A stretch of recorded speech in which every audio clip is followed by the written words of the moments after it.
December 19, 1944.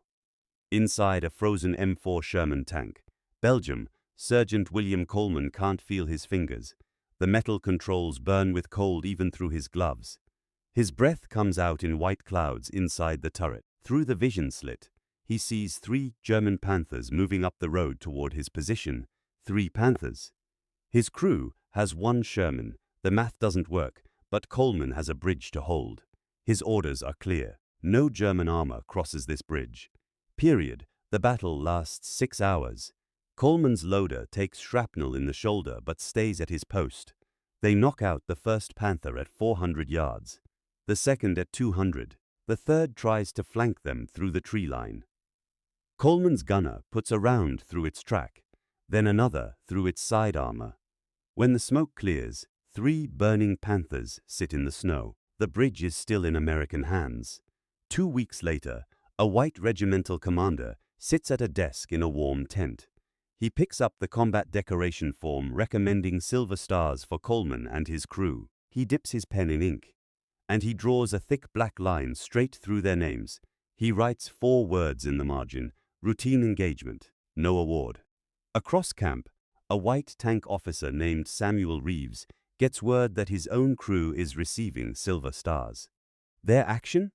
2 Panthers knocked out in a 20-minute firefight at a road junction. Reeves knows what Coleman's crew did. He knows it was harder, longer, under worse conditions.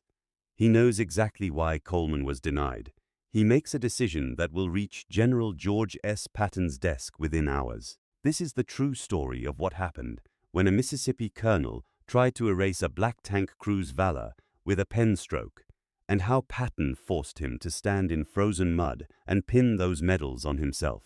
The United States Army in 1944 was still segregated. That's the hard truth. Black soldiers served in separate units, often under white officers. Many of those officers came from the South and brought their prejudices with them. The chain of command gave them enormous power over what got reported, what got recognized, what got remembered. The 761st Tank Battalion was one of the first black armored units to see combat in Europe. They'd been fighting since November 1944. They were good, damn good, but getting their actions recognized meant their paperwork had to pass through white regimental staff officers who controlled the medal recommendations. Some of those officers were fair, others weren't.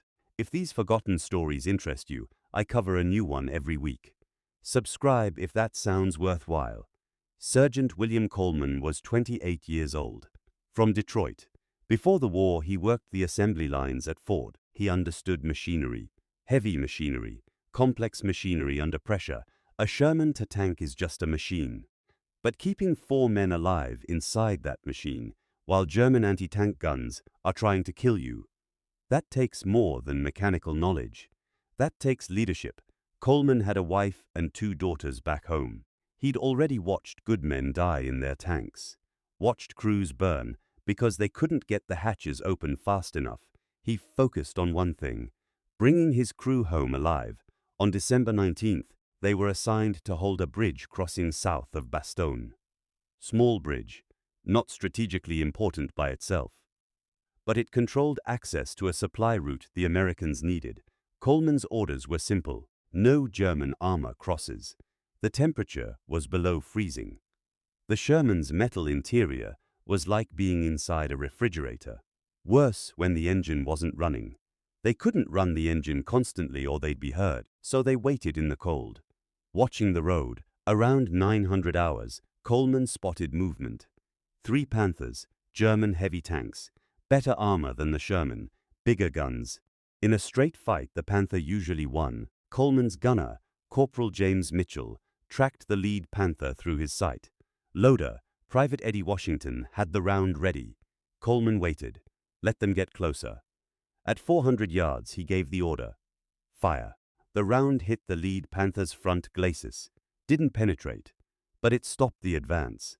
The Germans started maneuvering. The second Panther moved to flank. Coleman rotated the turret. Mitchell fired again, hit the second Panther in the side. It stopped, smoking. Then the German artillery started. They'd spotted Coleman's position. Shells started dropping around the Sherman. Close, too close, Washington, the loader, took shrapnel through the open hatch. Shoulder wound, bleeding.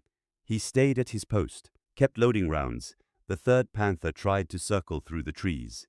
Coleman saw it, traversed the turret. Mitchell put a round through its track. It stopped. Another round through the side armor. It started burning. The battle lasted 6 hours. The Germans brought up infantry, mortars, more artillery. Coleman held. When it was over, 3 Panthers were destroyed. The bridge was still in American hands. Coleman's after-action report was filed through proper channels. His company commander recommended the entire crew for Silver Stars. The paperwork reached the desk of Colonel Beauregard Pendleton. Colonel Pendleton was 49 years old. Career officer. From Jackson, Mississippi. His great-grandfather fought for the Confederacy at Vicksburg. Pendleton operated from a warm headquarters tent well behind the front lines. Custom-tailored uniform. Leather boots that never touched front-line mud. A framed portrait of Robert E. Lee on his desk. He despised what he called the War Department's integration experiment. He'd told his staff officers that black soldiers had no business in tanks. He made sure no black soldier under his administrative control ever received a valor decoration. When Coleman's Silver Star recommendation crossed his desk, Pendleton read it. 3 Panthers destroyed. Bridge held under sustained fire for 6 hours. Loader wounded but stayed in action. He picked up his pen, drew a line through their names, wrote in the margin, routine engagement, no award. Then he signed off on the paperwork for a white tank crew, Lieutenant Samuel Reeves and his men. Their action, 2 Panthers knocked out at a crossroads. Firefight lasted 20 minutes. All crew uninjured. Recommendation. Silver Stars for entire crew. Pendleton approved it immediately. When Lieutenant Reeves got word his crew was receiving Silver Stars, he didn't celebrate. He'd heard about Coleman's bridge defense. He knew what they'd done. He knew it was harder than his own action. He knew exactly why Coleman was denied. Samuel Reeves was 26 years old. From Cleveland, Ohio. He'd been raised to believe that what you did mattered more than what you looked like. The Army had taught him something different. But he still believed it. He walked into Pendleton's tent, carrying his own Silver Star notification. Colonel, I need to discuss the decoration list from the 19th. Pendleton looked up from polishing a silver cigarette case. Fine list, Lieutenant. Your crew performed well. Yes, sir. But Sergeant Coleman's crew isn't on the list. That's been handled. They destroyed 3 Panthers, sir. We destroyed 2. I'm aware of the tactical reports. Then why were they denied? Their engagement lasted 6 hours. Ours lasted 20 minutes. Pendleton set down the cigarette case. Hard. I decide what constitutes valor in this regiment. The Army regulations say. I don't care what the regulations say. The Silver Star is a sacred decoration. It's not meant for them. Reeves stayed calm. So their bridge doesn't matter? The 3 destroyed Panthers don't matter. Not if the men in that tank are the wrong color. Pendleton leaned forward. Get out of my tent before I strip those stripes off your uniform. Reeves saluted, walked out, went straight to his quarters. He wrote a report, detailed both actions side by side. Coleman's 6-hour bridge defense, his own 20-minute engagement, the decorations awarded and denied. He bypassed the regimental clerk, sent it through a contact at 3rd Army headquarters. It reached General George S. Patton within 2 hours.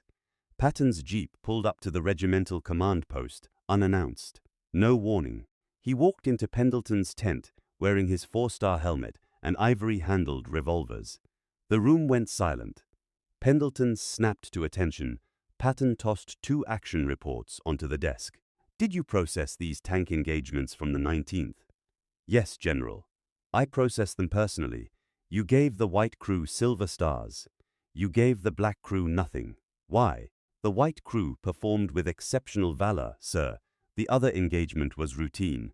Patton's voice was quiet, dangerously quiet. 3 Panthers destroyed in 6 hours under sustained artillery fire is routine. Given the circumstances, yes, sir. What circumstances? Pendleton said nothing. Patton leaned over the desk. I've reviewed your decoration records, Colonel. 18 months commanding this regiment. Not a single black soldier recommended for any award above the Good Conduct Medal. Every combat action report has the same notation: routine engagement. Every single one. So let me tell you what's going to happen. You have two choices. Take these Silver Star medals and drive to the 761st position. Stand in the mud. Pin these medals on Coleman and his crew yourself. Read the citations out loud. Salute them properly. Then come back here and review every decoration recommendation from the past 6 months, using the same standard for every soldier regardless of race. Or I relieve you of command right now and court-martial you for racial discrimination affecting combat efficiency. Pendleton's face went white. Decide now, Colonel. Pendleton reached for the medal boxes with shaking hands. 20 minutes later, Pendleton's jeep pulled up to the 761st Tank Battalion's field position. The mud was deep, gray, frozen at the edges. His expensive leather boots sank immediately. Sergeant Coleman and his crew stood in a line. They wore their combat uniforms, still covered in grease and diesel stains from the battle. Faces weary, they waited. Every soldier in the battalion had gathered to watch. Nobody said a word. Pendleton opened the first medal box. His hands shook. He stepped forward and pinned the Silver Star onto Coleman's field jacket. The metal was cold. He could smell the gun oil and sweat on the uniform. He stood straight. Read the citation out loud. His voice carried across the field. For gallantry in action against an enemy of the United States. He moved to the next man. Corporal Mitchell. Pinned the medal. Read the citation, then Private Washington. The loader who'd been wounded but stayed at his post, then the driver, then the assistant driver. When the last medal was pinned, Pendleton stepped back. He stood in the freezing mud in front of these men he'd tried to erase with his pen. He raised his hand. Slow. A perfect salute. Sergeant Coleman returned it, just as perfectly. The formation was dismissed. The soldiers dispersed. Pendleton walked back to his jeep. His boots were covered in mud. His hands were still shaking. He'd spent years using paperwork to maintain what he thought was the natural order. Now, he'd been forced to face the men he'd tried to make invisible. Within a week, he was relieved of command and reassigned to a training depot in Georgia. His career in the combat theater was over. William Coleman served until the war ended. He came home to Detroit in 1945, went back to work at Ford, raised his 2 daughters. Never talked much about the war. The Silver Star stayed in a box in his bedroom drawer. He lived a quiet life. Died in 1982 at age 66. His daughters found the medal after he passed. They donated it to the National Museum of African American History and Culture. It's there now. You can see it. Beauregard Pendleton returned to Mississippi after the war. Retired from the Army in 1946. Livid in bitter isolation, watching the military he thought he knew integrate completely. He died in 1963, still believing he'd been right. General Patton left a directive for Pendleton's replacement. Simple, clear. The standard for decoration in this army is action, not race. But here's the part most people don't know. Lieutenant Samuel Reeves, the officer who refused his Silver Star and wrote that report to Patton, he stayed in the Army. Made captain by 1948, served in Korea. Retired as a colonel in 1968 before he died in 2003. He gave one interview to a military historian. They asked him about that day in December 1944. Why he risked his career to challenge Pendleton. Reeves said, "I couldn't wear a medal I didn't fully earn, while men who'd earned it more were denied. That wasn't honor, that was a lie, and I wasn't going to be part of it." The 761st Tank Battalion served 183 days in combat. They fought in the Battle of the Bulge, the liberation of concentration camps, the final push into Germany. They earned hundreds of medals, Silver Stars, Bronze Stars, Purple Hearts, but they had to fight 2 battles, one against the Germans, one against the paperwork. In 1978, the 761st Tank Battalion finally received the Presidential Unit Citation, 33 years after the war ended. President Jimmy Carter presented it personally. Some of the original tankers were still alive to receive it. William Coleman wasn't among them. But his daughters were there. That's the part that stays with me. These men fought for a country that didn't treat them equally, bled in frozen mud in Belgium, held bridges, destroyed enemy tanks, saved American lives, and they had to wait 3 decades for their country to officially recognize what they'd done. If you think these stories need to be told, I uncover a new one every week. That's what this channel is for. This is Obscured World War II Chronicles. Until next time.